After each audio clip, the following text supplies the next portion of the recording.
The storm over the mountain was loud, but inside the small observatory everything was quiet. Dr. Ilara Mason stared at the glowing screen in front of her.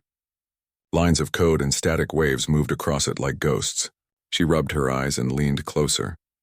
Something was wrong. For the last 3 nights, the radio telescope had been receiving a strange pulse. Steady, rhythmic, almost like breathing.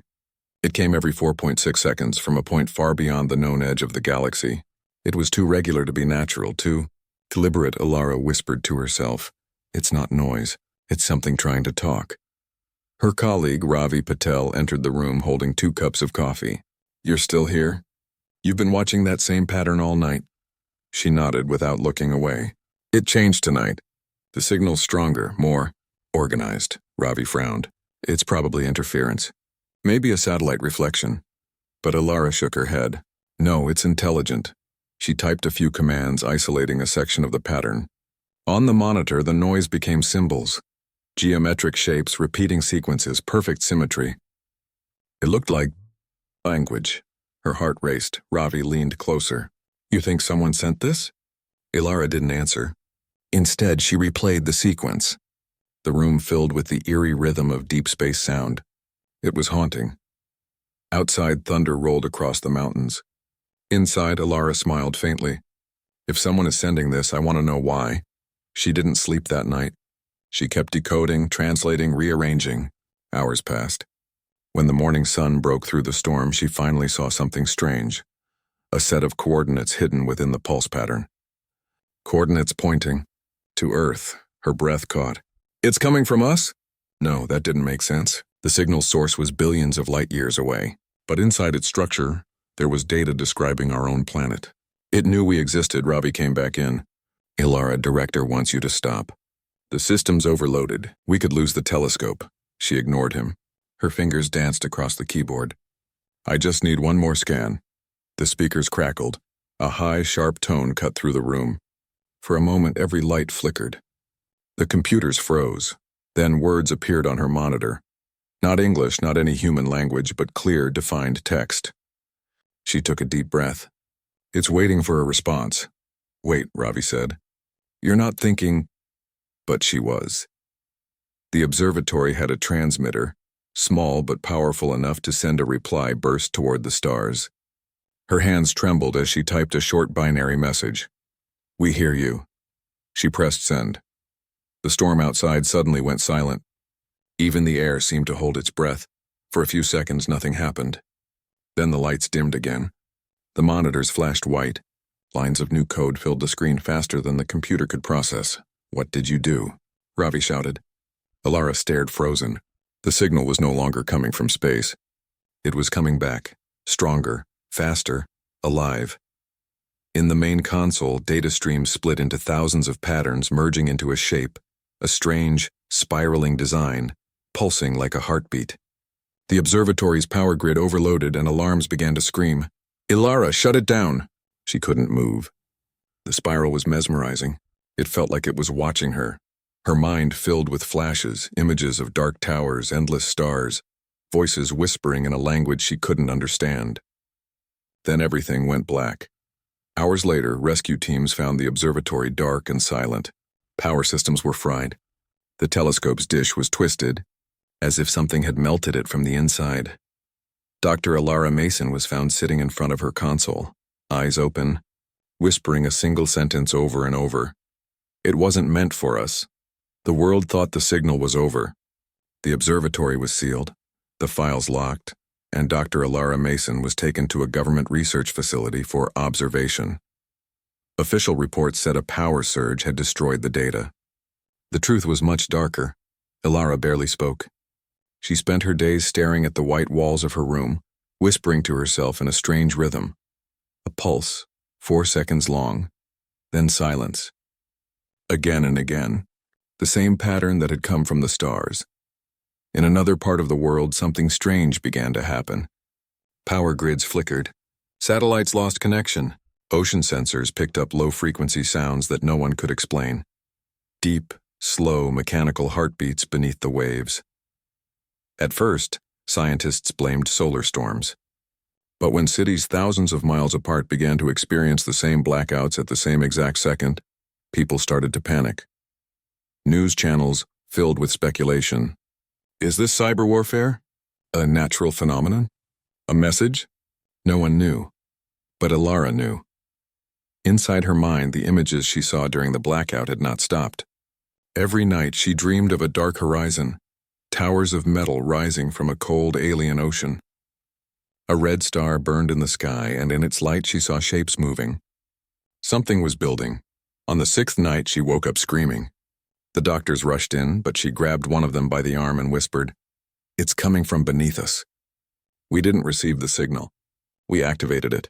They sedated her, but her words reached the right ears. That same morning, 2 agents from the Global Communications Agency arrived. They had been tracking the same pulse patterns, but now the source was no longer deep space. It was Earth itself, Dr. Mason, one of them said gently. "We think you might be right." They showed her a live feed. The signal was now transmitting from several points across the planet, deep in the ocean, under desert sands, and from mountain ranges never before studied. Each one pulsed with the same rhythm she had heard from the stars. "What are they?" she asked quietly. "We don't know," the agent said. "But whatever it is, it's waking up." For the first time, Ilara felt real fear. Meanwhile, thousands of miles away in the Pacific Ocean, the crew of a research vessel called Endeavour picked up an unknown signal from below. Captain Ruiz ordered a probe to be dropped into the deep trench.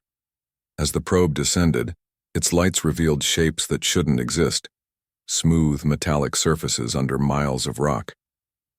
The camera caught a glimpse of a massive circular structure. Symbols glowed faintly across its surface, identical to those found in Ilara's decoded signal. "Are we recording this?" the captain asked. The operator nodded. "Yes, sir, but it's moving." Before anyone could respond, the sea around them began to shake. The probe feed turned to static. Instruments screamed. Something massive shifted beneath the waves, something old, alive, and rising. A bright blue column of light shot out of the ocean, reaching miles into the sky. It wasn't lightning, and it was energy, controlled and focused. Every ship and satellite in range went dark. The pulse was no longer a signal. It was a command. Back at the facility, alarms blared. Technicians shouted as every monitor in the control room filled with static, then changed to the same spiral pattern that had appeared on Ilara's console. "It's spreading!" one of them yelled. "The data's rewriting itself. It's jumping across systems." Ilara stood, her voice calm but cold. "They've found the reply." "Who has?" the agent demanded. She turned slowly toward him, her eyes distant. "The ones who sent it. They know we answered, and they're coming to find who spoke." The lights flickered. All around them, computers started broadcasting a strange tone, a deep hum that vibrated through the walls. It was the same sound she'd heard in her dreams. The agent looked at her. "Can we stop it?" Ilara shook her head. "It's not just a signal. It's a key, and we just unlocked something that was buried for a reason." All over the world, strange phenomena appeared. Animals fled forests hours before sudden quakes that left no fault lines. People near coastal areas claimed to hear voices through their phones, whispering in unknown languages. In space, telescopes picked up flickers of artificial light moving closer to Earth. The signal had connected to something vast, something that didn't belong here. In the following days, governments tried to hide it. They shut down networks, silenced scientists, even blamed software malfunctions. But the public could feel something was wrong. The air itself seemed to buzz as if the planet was holding its breath. Ilara was taken to a secure underground base. One night, while sitting alone in her room, she felt a vibration through the floor. The walls trembled. Then a low voice filled her mind. The same alien tone from her dreams, now speaking words she could finally understand. "You answered." She froze. "Who are you?" she whispered. "Not for you. Never for you." The lights went out. When they came back on, every screen in the facility displayed the same message in bright red text. "Transmission accepted. Prepare for arrival." Ilara's pulse raced. She knew what that meant. The signal had reached its end, and then something had answered back. Outside, far above the clouds, a new light appeared in the sky, faint at first, then brighter, like a second moon rising over Earth. The world didn't know it yet, But the first contact had already begun, and it wasn't friendly. The light in the sky grew brighter every hour. People all over the world stared in awe and fear. It wasn't a star. It wasn't a comet.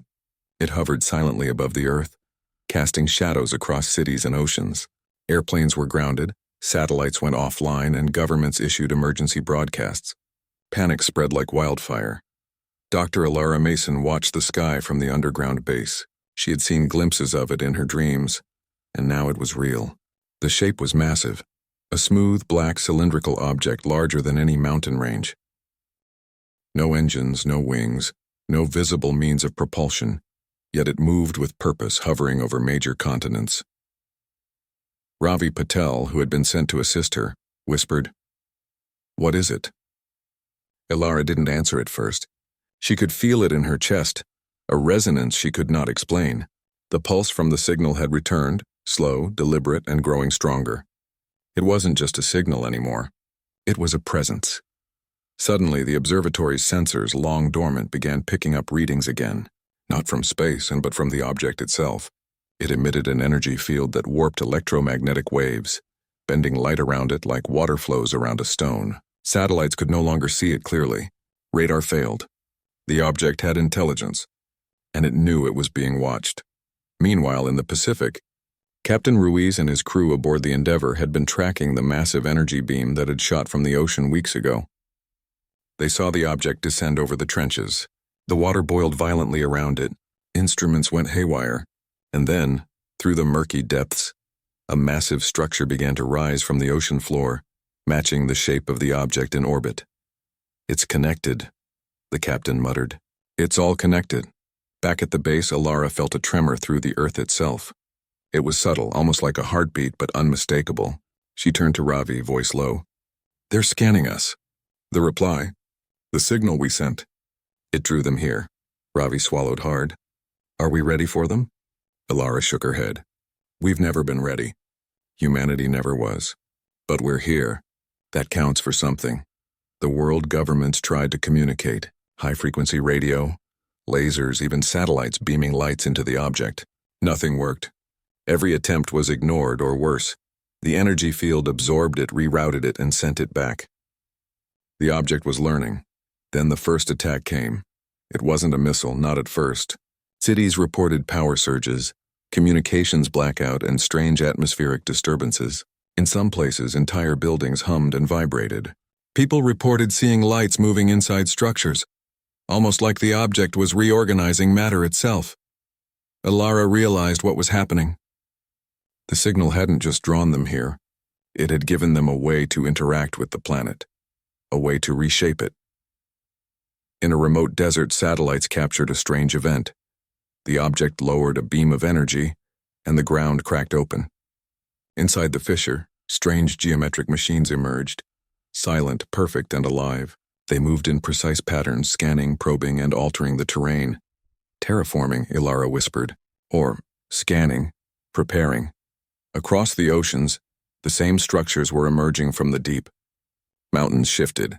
Forests burned and reformed. Humanity's world was being rewritten.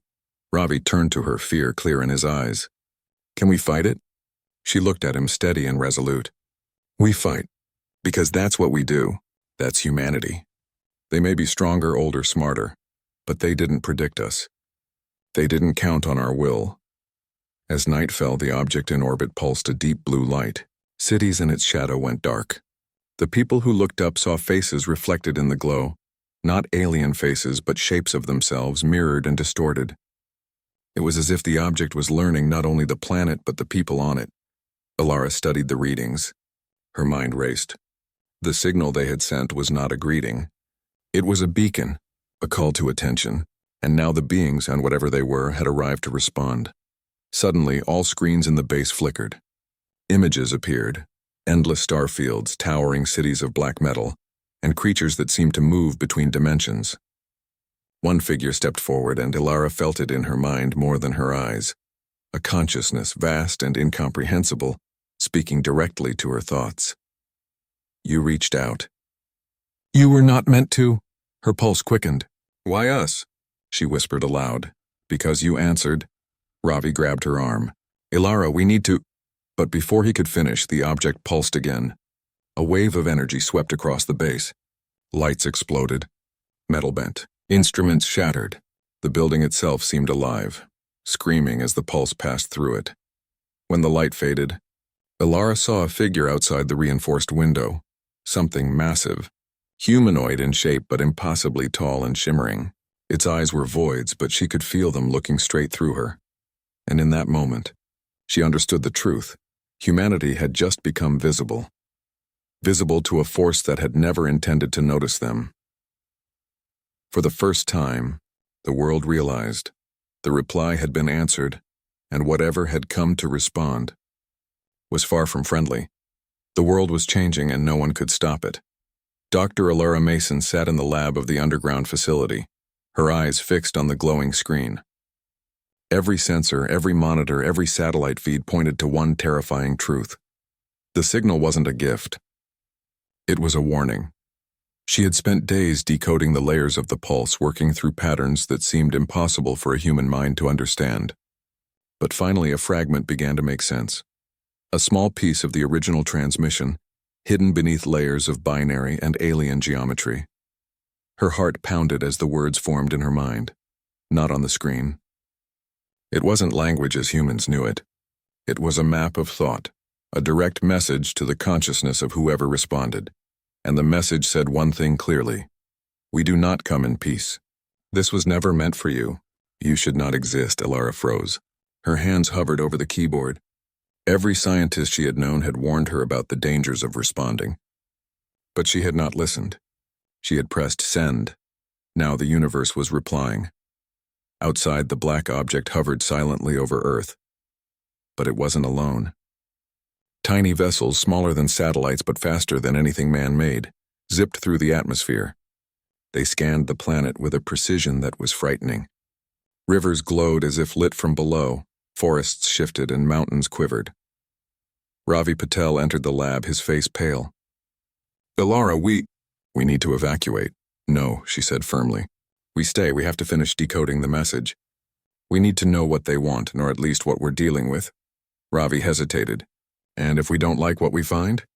Then we survive anyway, she whispered. Ilara's fingers flew across the keyboard, reconstructing the alien symbols, each one unlocking new layers of data. And then it came, the final part of the message. It wasn't a warning this time. It was a plan. The pulse from space had not been sent to humanity. It had been sent to keep something contained, something older than the stars, buried beneath the surface of Earth. The message was a seal, a set of coordinates, instructions, and a lock designed to prevent it from awakening. Humanity had unknowingly broken that seal. She felt a chill run through her spine. Ravi, and we didn't just answer a signal. We triggered something. Something dangerous, something alive. He looked around the lab. The lights flickered as the pulse from orbit grew stronger. Alive, you mean? Like a machine? No, Ilara said slowly. Like a predator. Something that thinks, something that has waited for this moment for millions of years, and now it knows we exist. As she spoke, the global monitoring systems flashed red. Cities reported sudden bursts of energy, strange weather anomalies, and whispers in languages no one had ever learned. Satellites showed the object in orbit projecting beams of energy toward the ground. Precise, controlled, almost surgical. Ilara realized with horror, it wasn't just scanning. It was searching. Searching for the exact points on Earth that the original signal had revealed. Places where humanity's reply had touched the planet. Places where the seal had been broken. Ravi swallowed hard. What happens when it finds them? She shook her head. We don't know. But whatever it is, it won't stop. Late that night, Ilara worked alone, trying to reconstruct the alien lock, hoping that humanity could still survive. Patterns swirled on her monitors. Shapes she had only glimpsed in dreams, symbols that seemed alive, twisting and pulsing as if aware of her presence. And then, a new message appeared on her console. Not an alien code this time. It was a direct. It spoke inside her mind. You were curious. You should not have been. But now that you know, you may act. If you fail, none will remain. Ilara's breath caught. The intelligence wasn't just powerful when it was conscious. It could sense her. It could respond to thought. Ravi rushed in, panic in his voice. Alara, something's moving on the surface. All the sensors show energy. Buildings, cities. Outside, the earth shook. Satellite images displayed massive geometric structures rising from the ground, emitting blinding light. People fled, unaware that what they were running from was already older and smarter than anything they had imagined. Alara realized the full truth. Humanity had no allies in this. The stars themselves had sent a warning, but she had answered. And now the universe had a predator on its way, one that saw humans not as equals but as mistakes.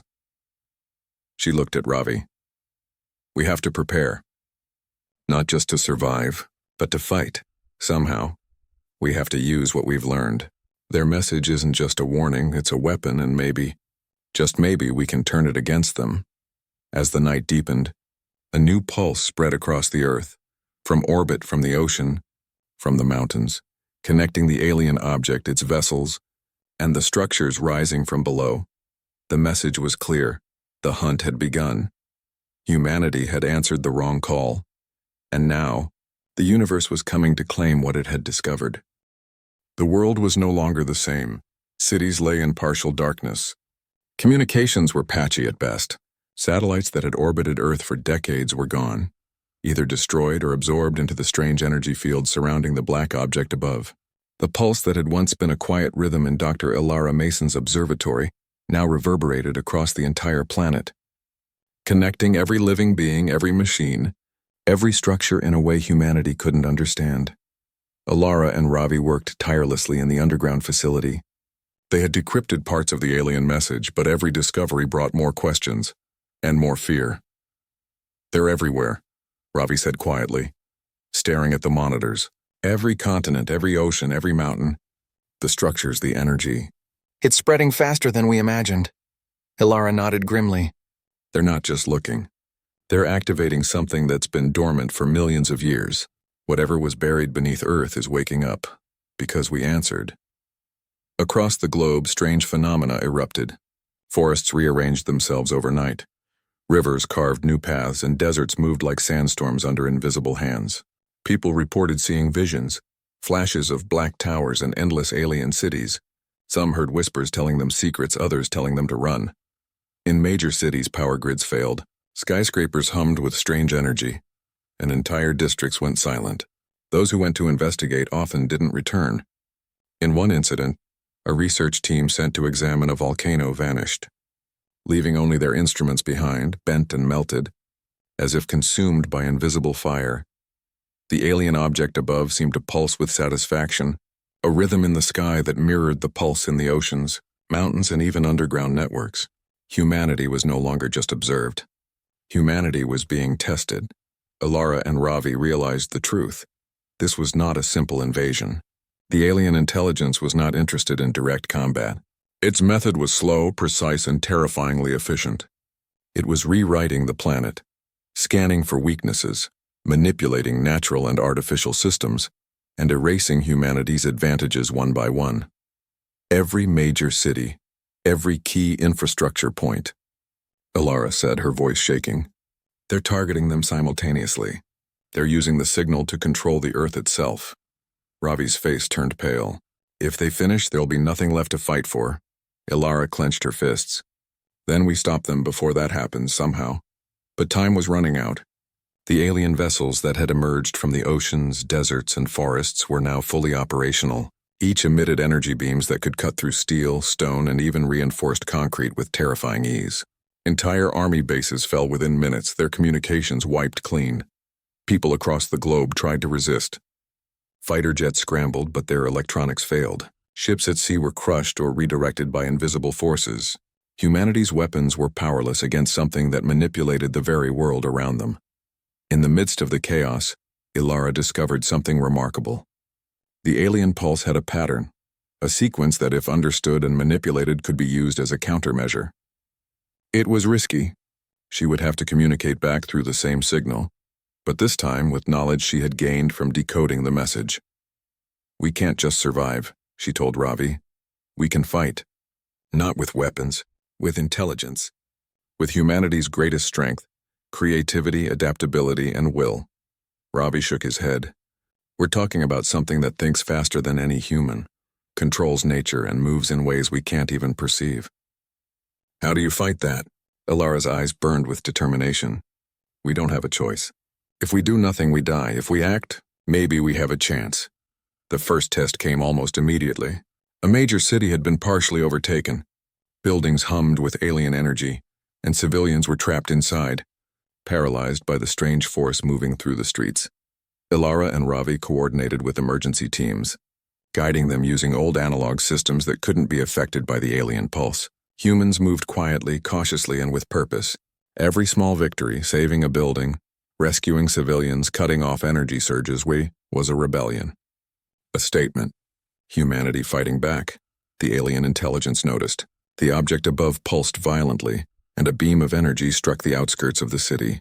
Structures bent and cracked, but humans continued to resist. Ilara realized something. The alien intelligence could predict behavior, but only if it followed patterns. Chaos, the unpredictability of human emotion, decision-making, and willpower, could disrupt it. This is it, she whispered. This is how we survive. By being unpredictable. By being human. All over the planet, humans began small acts of defiance. Analog communication systems were revived. Cities lit fires in places the machines could not scan. Humans moved in unexpected ways, sabotaging the alien infrastructure, interfering with their energy beams. It wasn't enough to stop them, but it was enough to slow them down. Ilara watched the monitors, exhausted but resolute. The fight had just begun. The alien presence was vast, ancient, and terrifying. It had come because humanity answered a signal that was never meant for them. But for the first time, she felt something that the alien intelligence had never expected: defiance. Humanity was fighting back. And in that fight, slow, painful, chaotic, hope survived. The pulse above Earth slowed, just slightly, as if the alien intelligence was recalculating. It realized that this species was not so easy to destroy. Ilara whispered to Ravi. They thought we were weak, that we would submit. But they don't know us. They don't know humans. The sky above was still dark, still threatening. The cities were still trembling. But one truth became clear. Survival was no longer just a possibility. It was a challenge, and humanity had accepted it. The consequences of their actions were terrifying. The cost would be high, but humanity would endure, because that was what humans did. The world was broken, but it was not yet defeated. Dr. Ilara Mason stood on a cliff overlooking the ocean, the sky above a deep, unnatural blue. The massive black object hovered silently, pulsing with energy that twisted the clouds and reflected in the water below. Humanity had suffered, cities destroyed, millions displaced, and infrastructure wiped clean, but humanity still resisted. Ravi Patel joined her, exhaustion in his eyes. We've done everything we can. The people, they're holding on, but it's not enough. They're still too strong, Ilara nodded slowly. I know. That's why we have to do one last thing. She turned toward a small mobile transmitter they had prepared, a device capable of sending a concentrated pulse using the same alien language she had decoded. It was dangerous. One wrong transmission could accelerate the destruction, but she had no other choice. Humanity's survival depended on it. They won't expect this, she said, voice steady. We've learned their patterns. We can use the signal against them. We can trap them. Ravi swallowed hard. And if it fails? Ilara looked at the horizon, where the black object now hovered directly over the city nearest to the transmitter. Its vessels had begun landing, energy beams probing the ground, consuming structures, testing humanity's limits. Then, we go down as we lived, fighting, human, defiant, even in the face of the impossible. They activated the transmitter. Lights flickered. A low hum filled the air, building into a steady pulse. Ilara keyed the sequence she had spent weeks decoding. Symbols of energy danced across the field, mimicking the alien pulse but inverted. A human signature built from understanding, creativity, and will. The black object above reacted immediately. Its pulse faltered, then split into multiple streams, reaching out in all directions like tendrils. Its vessels froze midair. Structures rising from the earth shuddered, bending as if resisting a force they could not comprehend. Ilara's mind raced. The alien intelligence was responding, and not with aggression but with calculation. It was trying to predict her next move. And humanity's creativity was impossible to predict. "Keep the signal steady," she whispered. "We have them. We just need to hold it." Ravi nodded, sweat on his brow. Around the world, humans began improvising. Cities not yet destroyed lit fires and signals in untraceable patterns. People sabotaged alien devices, moved unpredictably, and created chaos in every way the intelligence could not foresee. It worked. The black object above pulsed violently, then with a sound that seemed to vibrate through the very fabric of Earth, recoiled. Its energy streams collapsed into themselves, and the vessels in orbit began vanishing, pulled into a field of their own creation, a trap designed by humans, using the knowledge the aliens had never anticipated. For a brief, heart-stopping moment, the world was silent. Then slowly the pulse stabilized. The alien structures on Earth stopped moving, freezing mid-activation. Energy beams died out. Cities trembled but survived. Humanity had won, or at least survived. Ilara collapsed to her knees, exhausted, tears streaming down her face. Ravi knelt beside her. "Did we really do it?" She looked at the sky. The black object was gone, vanished as if it had never been there. The pulse that had haunted the world was now silent. The planet itself seemed to exhale, shaking slightly, alive again. "For now," she whispered. "For now. We've shown them what humanity is capable of." But the universe was vast, and curiosity was dangerous. Somewhere, far beyond the stars, a signal waited. Ilara knew that someday someone else might answer it. Before leaving the transmitter site, she keyed one last message. A simple pulse of energy, sent not to beg for help, but to declare, "We are here. We survive. We are human." It shot across space faster than any human-made vessel, a message of defiance that carried the essence of humanity itself: resilience, courage, and the will to endure. Somewhere, some distant intelligence might receive it, and if they did, they would know the truth. Humans were not a species to be ignored, not a species to be controlled. Ilara turned away from the transmitter, her eyes on the horizon. The sun rose over a world that had been tested, broken, and remade in the fire of an alien response. Humanity had faced the impossible and survived. And as she walked back toward the shelter, she felt a quiet pride, a thrill she had never known. Humans had reached out, touched the stars, and even in their smallness they had made a difference. The world would rebuild. Humanity would grow stronger, and somewhere far away the pulse of Earth might yet echo across the cosmos. Because this species, fragile yet stubborn, had answered the impossible call and lived. For the first time, the stars had reason to take notice, and humanity had reason to be proud.